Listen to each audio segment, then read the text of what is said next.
Bonjour, j'espère que ça va. Je voulais vous faire une vidéo aujourd'hui à propos de l'importance du dossier de présentation en IFAS, IFAP ou IFSI. Je vous dis ça en fait parce que j'ai une personne qui est revenue vers moi et qui a eu une super note. Donc j'étais vraiment vraiment très très content pour elle. Elle a eu 18,5 dans une école et je crois 19,5 peut-être dans une autre école. Donc voilà, super résultat. Et je me suis dit, qu'est-ce qui fait la différence entre une personne, par exemple, qui a 13, 12, 13, 14, 15, et une autre personne qui a 19, en sachant que voilà, de mémoire, on avait rédigé les dossiers, etc.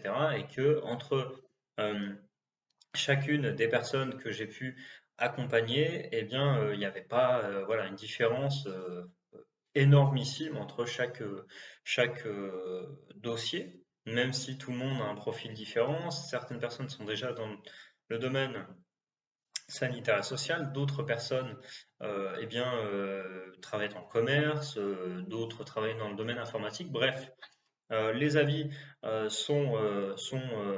les retours sont parfois bien différents peu importe le profil. Mais ce que je me suis dit, c'est que pourquoi il y avait il y avait une différence? Eh bien, même si je ne suis pas allé revérifier auprès de la personne, etc., voir son dossier, je me suis dit, eh bien, il y a certainement, ouh, j'ai un tracteur qui passe devant la fenêtre, ou un tracteur plutôt, et je me suis dit, en fait, c'est vraiment la présentation du dossier, à mon sens, qui permet d'obtenir des notes exceptionnelles. Donc, qu'est-ce que ça veut dire une excellente présentation du dossier pour obtenir ce genre de notes?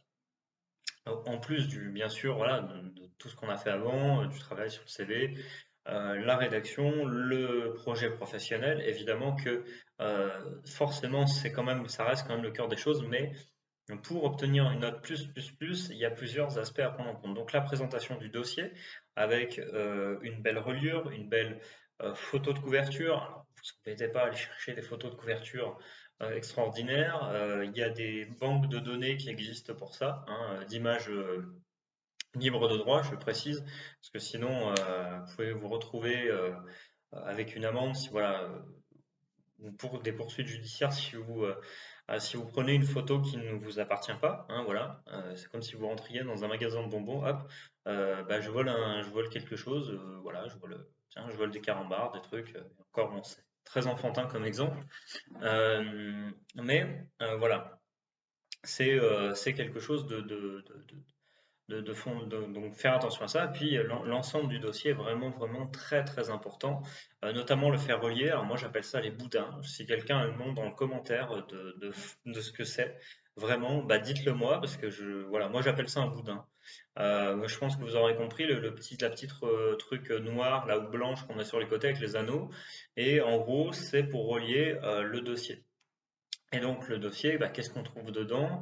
On va trouver toutes les pages de présentation, enfin tous les documents plutôt, on va dire, voilà, qui sont demandés par l'IFAS.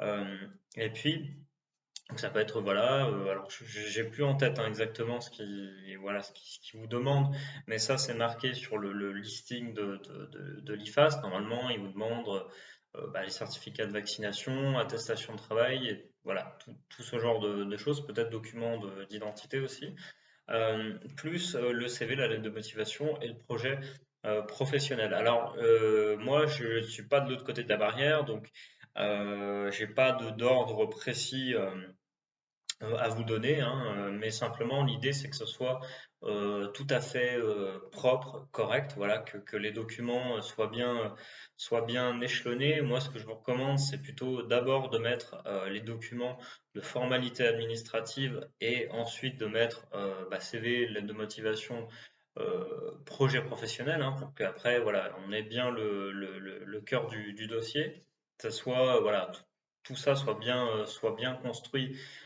bien agencé. Sur le CV aussi, très important pour vous démarquer, notamment si vous êtes en école auxiliaire de périculture, mais ça fonctionne de toute façon pour toutes les écoles, c'est de mettre une photo. Là, j'ai juste eu un entretien téléphonique avant avec une personne qui m'a dit que voilà, elle hésitait à mettre sa photo pour des raisons diverses, hein, Voilà. Et je l'espère en tout cas que ces raisons-là voilà, ne figurent pas évidemment dans ces critères de sélection, parce que là évidemment c'est quelque chose qui serait très grave. Voilà, donc voilà, mais je pense que voilà, vous aurez compris mon sous-entendu. Du coup, ce que je veux dire par là, c'est que pour moi, une photo, c'est quelque chose qui va vous permettre de vous différencier par rapport à des dossiers qui justement bah, n'ont pas de photos, sont moins optimisés. Euh, D'autant que cette année, il n'y a pas d'oral pour vous défendre. Donc ça, c'est vraiment quelque chose qui est, à mon sens, très, comment on peut dire ça, différenciant. Après, bah, bien évidemment, ça va de soi. Donc, de toute façon, en général, l'école vous fait un retour, hein, vous renvoie votre dossier si c'est pas complet, s'il manque des documents, mais ça, c'est à vérifier. Tout ce qui est faute d'orthographe aussi, et ça, c'est un point sur lequel je vais plus insister, puisque je propose aussi maintenant, notamment de la rédaction de documents manuscrits, c'est que je veux vraiment je vais essayer en tout cas d'avoir un regard sur les documents où je puisse voir les documents manuscrits, parce que ça, c'est quelque chose pour quelques personnes qui je pense, a fait défaut et je n'ai pas vraiment voilà, de regard dessus. Et du coup, moi, même si j'écris des documents voilà, en bonne et due forme, bah, j'ai remarqué qu'il y a certaines personnes qui parfois s'amusaient à... Enfin, s'amusaient. J'ai envie de dire, après, c'est leur problème. Mais derrière, elles changent les documents. Ça m'est déjà arrivé moi, d'avoir une ou deux personnes qui, bah, je me suis rendu compte qu'il y avait des formulations qui avaient changé, il y a des choses qui avaient changé, ou voire carrément, la personne a dit, non, non, moi je veux faire comme ça, comme ça. Bah, dans ce cas-là, voilà, si c'est votre cas et que vous voulez en faire qu'à votre tête, entre guillemets, que vous voulez faire à votre sauce, bah, ne faites pas appel à un prestataire de service. Ça sert à rien. Après, je pense que bah, si vous passez par un prestataire de service, c'est que, bah, à minima, vous lui faites confiance. En l'occurrence, si vous passez par mes services, c'est que vous me faites confiance, un minimum. Du coup, voilà, moi, je suis quand même anciennement LVAS. Voilà, j'ai fait plusieurs années d'études dans le domaine sanitaire et social, hein, au sens large du terme. J'ai passé le concours à l'époque avec une belle réussite. Voilà, j'avais une excellente note, je m'étais classé en tête de liste, donc voilà. Et en plus, sans compter qu'aujourd'hui, je travaille en ligne sur la rédaction de documents écrits, etc. Que voilà, moi, le fait d'écrire ne me pose pas de problème, bien au contraire, c'est quelque chose, voilà, moi je synthétise les informations, etc. Et je le mets en place pour vos documents. Donc en gros, voilà, c'est mon métier, c'est ma force. Euh, et c'est évidemment, bah, en partie en tout cas, de mon côté, ce qui peut amener à des bons résultats, même si évidemment, je ne m'attribuerai jamais la réussite des personnes qui viennent me voir. Vous voyez, la personne qui a eu 19 sur 20, pour moi, le mérite, il lui revient. C'est elle qui a décidé de s'investir, d'investir un petit peu voilà, financièrement, de venir vers moi, vers un prestataire de service, donc un professionnel. Et donc c'est elle qui a fait cette démarche d'action, on va dire, d'investissement, et du coup qui est récompensée derrière avec bah, une très très bonne note et une place assurée. Je pense qu'elle a dû finir en tête de liste d'ailleurs, j'ai pas eu accès au classement, faudra que je lui demande. Mais en tout cas, voilà, tout ça pour dire que c'est important de faire un beau dossier, bien présenté. Voilà, on vous demande pas d'avoir, voilà, de faire un roman, voilà, vous n'allez pas faire appel à un éditeur non plus. Mais voilà, faites quelque chose de correct, revérifiez les fautes. Alors je sais que oui, une fois que c'est écrit au manuscrit, c'est pas évident parce que voilà, mais faites-vous relire par des personnes extérieures. Sachez que si vous avez besoin, euh, on peut effectivement faire un exercice de relecture. Vous me contactez par mail en dessous de cette vidéo et moi derrière je vous dirai ok voilà ce que j'en pense, là il y a des fautes, des choses comme ça. Et puis vous avez des outils en ligne que moi j'utilise, notamment un outil qui s'appelle Scribons et du coup qui vous permet de voir les fautes. Moi je l'utilise donc systématiquement pour tout ce qui est correction d'orthographe, etc. Et à l'écrit, bah voilà, manuscrit, il faut faire attention, il faut être attentif, notamment si vous avez une trame écrite, comme je le propose dans les formules de base. Où là, il faut que vous vous concentrez pour écrire. Voilà. Mais en tout cas, si c'est quelque chose qui vous pose problème, sachez qu'aujourd'hui, je propose désormais voilà, un service qui eh bien, vous permet, en gros, voilà, attention, je n'écris pas à votre place.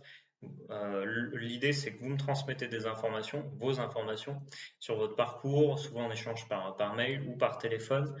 Et du coup, moi derrière, je synthétise tout ça, je me mets à votre place et le but c'est que derrière, eh bien, vous profitez d'un service clé en main, vous vous détendez, vous vous soulagez surtout par rapport à toute la pression qu'il y a de rentrer dans ce type de concours. Et derrière, le plus important, vous rentrez en école d'aide-soignant pour réussir, je vous le souhaite, en tout cas, le diplôme aide-soignant et aller plus loin dans une carrière paramédicale. Voilà ce que je peux vous dire un petit peu à propos de. Je voulais faire un petit point à propos du dossier. Donc, je vous remercie pour d'avoir regardé cette vidéo. Puis, n'hésitez pas à liker cette vidéo plutôt, vous abonner à cette chaîne YouTube. On est de plus en plus nombreux, donc c'est vraiment super cool. On est bientôt 1000, on s'en rapproche tout doucement. Donc, je ne sais pas quand ça va venir, mais en tout cas, je pense que ça va pas tarder. Je vous remercie et puis n'hésitez pas à commenter en dessous de la vidéo, me contacter par mail si vous avez des questions et puis si vous avez besoin voilà, de commandes en rédaction, etc. Je vous mettrai également le lien du service, même si c'est toujours bien voilà, de se contacter d'abord par mail, voilà, si vous avez des questions, etc. euh, un petit peu sur le fonctionnement de tout ça. Je vous remercie et je vous dis à bientôt. Salut!